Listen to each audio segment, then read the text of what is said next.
اب ہم ایک معاملہ جس پہ بات کرنا چاہیں گے، ایک تو سینٹ الیکشنز اس طرح سے ہوئے 6-5 کا فارمولا، پھر وہاں پر پارٹی میں یعنی کہ تحریک انصاف میں اندر سے اختلافات، خرم ذیشان صاحب سمیت جو ایک گروپ تھا وہ ظاہر ہے کہ نالاں تھے اس سارے معاملے پہ. اور کیا کہا ذرا پہلے سنوا دیتے ہیں، تھوڑے سے میموریز آپ ریفریش کرتے ہیں ذرا. جن لوگوں سے خان صاحب ہاتھ تک ملانا گوارا نہیں کرتے، انہوں نے کبھی ان سے ڈیل کی بات نہیں کی. آپ کیسے ڈیل کر سکتے ہیں ان لوگوں کے ساتھ؟ سیٹوں کی جہاں پہ بات آ جاتی ہے وہ لوگ بند کمروں میں بیٹھ کے الیکشن بھی نہ کروائیں اور آپس میں بندر بانٹ کر لیں. یہ کیا ہے؟ کم از کم 8 سیٹوں پہ تو کرتے ہیں آپ. 92 MP میں سے 20 سے آپ کے 4 بن جاتے ہیں. اس کے بعد آپ کے پاس 12 پھر بھی ایکسٹرا رہ جاتے ہیں. تو وہ 12 آپ گفٹ کر رہے تھے کسی کو؟ کیوں کر رہے تھے؟ کس خوشی میں کر رہے تھے؟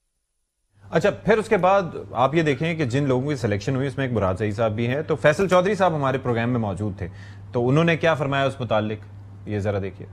مراد بھائی سے حلف اٹھایا جائے گا کہ نہیں جائے گا؟ 2 مہینے کا ٹائم ہوتا ہے آپ کے حلف لینے کے. رکنیت آپ کی سیکشن 72 2021 میں آرڈیننس کے ذریعے یہ امینڈ کیا گیا. حلف نہیں اٹھایا جائے گا تو 2 مہینے میں شاید وہ سیٹ ویکنٹ ہو جائے گی. ایک یہ چیز اپنی جگہ. پھر رانا ثناء اللہ صاحب نے بھی اس دعوے پہ بات کی، وہ بھی ذرا دیکھیے.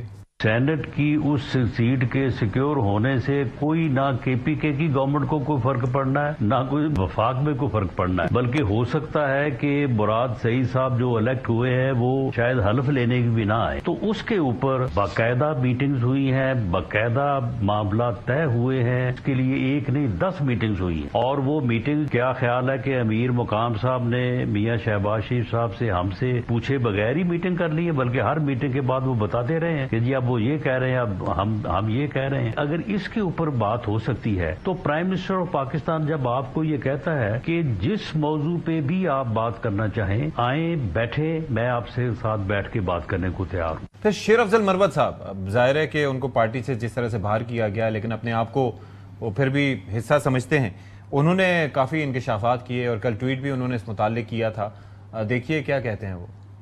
انہوں نے کہا کہ اگر خان کو کچھ ہو گیا تو پارٹی تو بش بی بی کی تحویل میں جائے گی. آپ نے لوگوں نے یہ فیصلہ کرنا ہے آپ بش بی بی کے ساتھ ہیں یا میرے ساتھ. پارٹی میں اس نے ہر ایک شخص کو جو ہے مشکوک بنایا ہوا ہے. سوشل میڈیا اس کے بیہاف پہ لوگوں کو گالم گلوچ کر دیا. اپنے لوگوں خان نے تو یہ کر دیا ہے، سب کو کہا ہے کہ اس کو بلاک کریں. اگر پی ٹی آئی میں کوئی غدار ہیں تو علیمہ خانم سے بڑا کوئی غدار نہیں ہے. اگر اس پارٹی کو ٹکانے لگانے والا جو ہے وہ یہ علیمہ خانم ہے. سیف صاحب کو کہا گیا علیمہ صاحبہ کی جانب سے کہ آپ ابھی نام اناؤنس نہ کریں یا رد و بدل کر دیں. سیف صاحب نے کہا یہ نہیں ہو سکتا. یہ بات 100% اے آر وائی کی درست تھی. اور آپ کو پتہ ہے یہ محترمہ علیمہ خانم نے کہا تھا کہ آپ لوگوں نے یہ اے آر وائی کی بائیکاٹ کی، کیونکہ مشال یوسفزئی جو ہیں وہ محترمہ بش بی بی کی کافی نزدیک ہے. جو جیت بش بی بی کے نزدیک ہوگا وہ علیمہ خانم کا دشمن تو ہوگا. جی، تو آپ نے گفتگو ملاحظہ کی. بلال اظہر کیانی صاحب، مجھے ذرا یہ فرمائیے گا کہ نون لیگ کے آپ رہنما بھی ہیں، آپ اسٹیٹ منسٹر بھی ہیں. جب آپ ایک بات کرتے ہیں یا ایک سیاسی جماعت جو کہ تحریک چلانے جا رہی ہے اور بڑی میسو تحریک جو کہ گورنمنٹ کو ہلا کے رکھ دے گی، اور اس پارٹی کی جانب سے ایسے اسٹیٹمنٹ سامنے آ رہے ہیں ود ان دا پارٹی جو کہ ایک چپکلش کو یا ڈیوائڈ کو یا پرابلمز کو شو کرتے ہیں، کوئی خطرہ کس حد تک آپ محسوس کرتے ہیں اس تحریک سے؟ میں سچی بات بتاؤں جی، مجھے تو نہیں پتا فائنل کال کے بعد کون سی کال ہوتی ہے. فائنل کال تو ہو گئی تھی، تو وہ تو ایک فائنل کال ہونی تھی یا وہ سیمی فائنل تھا، آئی ڈونٹ نو. دیکھیے دوسری بات یہ فرینکلی کوئی نہیں، نہ ہم اس کے بارے میں سوچتے ہیں.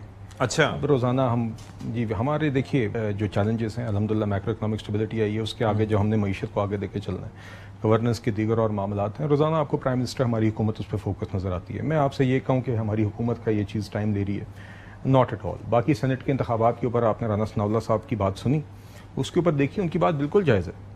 ہم دیکھیے ہم ایک سیاسی اور جمہوری جماعت ہیں، ہم ہر ایشو کے اوپر کہتے ہیں بات کریں. آپ نے 26ویں ترمیم جس کو یہ اب ڈسون کرتے ہیں، اس ٹائم پہ یہ اس پورے عمل کا حصہ رہے. مولانا صاحب کے گھر میں بیٹھے، سو مچ سو کہ سلمان اکرم راجہ صاحب نے باقاعدہ ٹی وی پہ یہ کہا کہ اب جو فائنل مسودہ بنا ہے اس سے ہمیں کوئی خاص اختلاف نہیں، مگر as a matter of principle ہم اس کے لیے ووٹ نہیں کریں گے. اس کا آپ حصہ بن گئے. سینٹ کے انتخابات کے اوپر آپ بیٹھ گئے، اس کے اوپر آپ کے اندرونی اختلافات تو ہر چیز پہ ہی ہیں. آپ ان کی یہاں پہ 4 کرسیاں لگا کے 4 پی ٹی آئی کے لوگ بٹھا دیں، آپ کا ٹاک شو ہو جائے گا، آپ کو 4 مختلف موقف کسی بھی ایشو پہ مل جائیں گے. مگر دیکھیے جب بات آتی ہے جعفر ایکسپریس کے حملے کے بعد بریفنگ کی جو قومی اسمبلی کے فلور ہوئی تھی، ان کیمرہ بریفنگ، جب بات ہوتی ہے پہلگام انسیڈنٹ کے بعد سیکیورٹی بریفنگ کی، جب بات ہوتی ہے آل پارٹیز کانفرنس فلسطین کے معاملے پہ، تو اس پہ نہ آنے کے آپ کے بہانے ہوتے ہیں. آپ کہتے ہیں ہم صرف اسٹیبلشمنٹ سے بات کریں گے، ہم ان کی حکومت نہیں مانتے. تو تو مقصد یہ ہے کہ جہاں پہ ان کو اپنی چیزیں سوٹ کرتی ہیں وہاں پہ یہ معاملات لے کے چلتے ہیں. باقی دیکھیے جہاں تک بات رہی ان کی کال کی، فرینکلی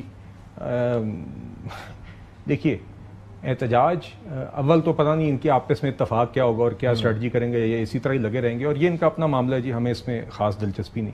ہمیں صرف اس چیز سے دلچسپی ہے کہ 9 مئی پھر سے نہیں ہو سکتا. اوکے ہمیں اس چیز سے دلچسپی ہے کہ آپ خیبر پختونخوا کے پولیس کو اپنے اختیارات استعمال کرتے ہوئے رینجرز کے اوپر پھر حملہ نہیں کریں گے.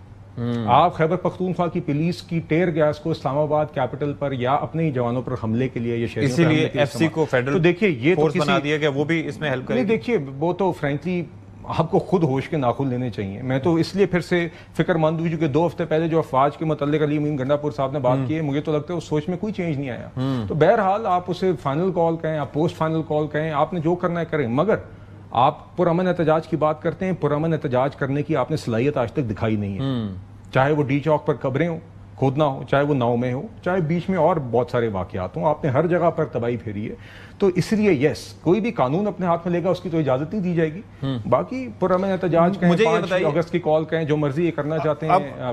اب جو سچویشن ہے ایوان میں آپ یہ دیکھیں، قومی اسمبلی اور وہاں اکثریت حکمران اتحاد کو، سینٹ میں اکثریت، باقی ساری چیزیں سیٹلڈ ہیں.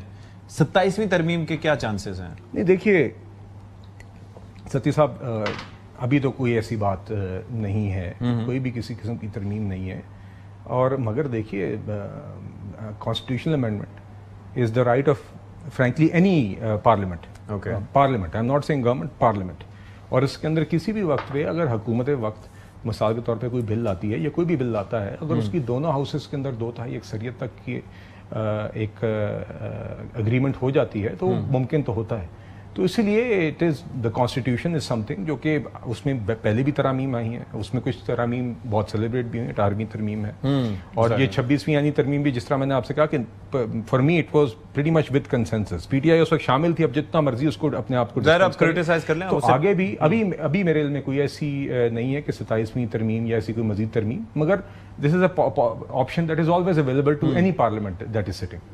اچھا ویسے ایک چیز میں دیکھ رہا تھا، تحریک انصاف پہ ابھی آئی ایم شیور کہ ہمیں جوائن کریں گے شوکت یوسف زئی صاحب، لیکن میں ایک چیز دیکھ رہا تھا کہ بجٹ ایک بڑا serious, it's a very serious matter, لیکن وہاں پر میں نے ایک چیز دیکھی تھی کہ جو بجٹ سیشن ہوتا رہا، اور خاص طور بجٹ سیشن ہوا اور اس کے اندر اس کی میرے خیال میں 13 سٹنگ تھی if I am not mistaken, اور ان 13 سٹنگز میں صرف 78 ایم این ایز ایسے تھے جو کہ شرکت کرتے رہے، یعنی کہ جنہوں نے ہر سٹنگ میں حصہ لیا. باقی اس کے علاوہ جو پرسنٹیج تھی وہ کافی کم تھی باقی ایم این ایز کی. 336 کا ایوان ہے تو اس کے اندر لوگوں کی پریزنس، یہ کتنا کنسرننگ ہے؟ اور اس کے اوپر آپ ایمفسائز کرتے ہیں خاص طور پر گورنمنٹ سائڈ پہ کہ پارٹیسپیشن کو یقینی بنایا جائے، تھوڑا سا بہتر ہو معاملات. ستی صاحب ایکچولی دیکھیے آپ صحیح کہہ رہے ہیں، دونوں فلورس پہ بھی ممبرس ہوتے ہیں، مگر مینلی جو ڈسکشن ہوتی ہے نا جی بجٹ کے سیشن کے دوران وہ اسٹینڈنگ کمیٹیز میں ہوتی ہے. اور اس دفعہ ملک کی تاریخ میں پہلی دفعہ دونوں ایوانوں کی اسٹینڈنگ کمیٹیز میں ڈسکشن ہوئی ہے. اس سے پہلے صرف سینٹ کے اسٹینڈنگ کمیٹی میں بجٹ ڈسکس ہوتا تھا. اس سال نیشنل اسمبلی میں بھی ہوئی. تو تقریباً 12-13 دن مستقل، سیٹرڈے سنڈے انکلوڈیڈ، ہم نے کوئی میرے خیال سے تقریباً لگ بھگ 70 گھنٹے ان دونوں اسٹینڈنگ کمیٹیز کے اندر بجٹ تھریڈ پہ ڈسکس ہوا، اور وہیں سے پھر ریکمنڈیشنز بن کے نیشنل اسمبلی میں آیا، اور اس میں اپوزیشن کے بھی اور ٹریجری دونوں کے ممبران، سینیٹرز اور ایم ایل اے موجود تھے. جی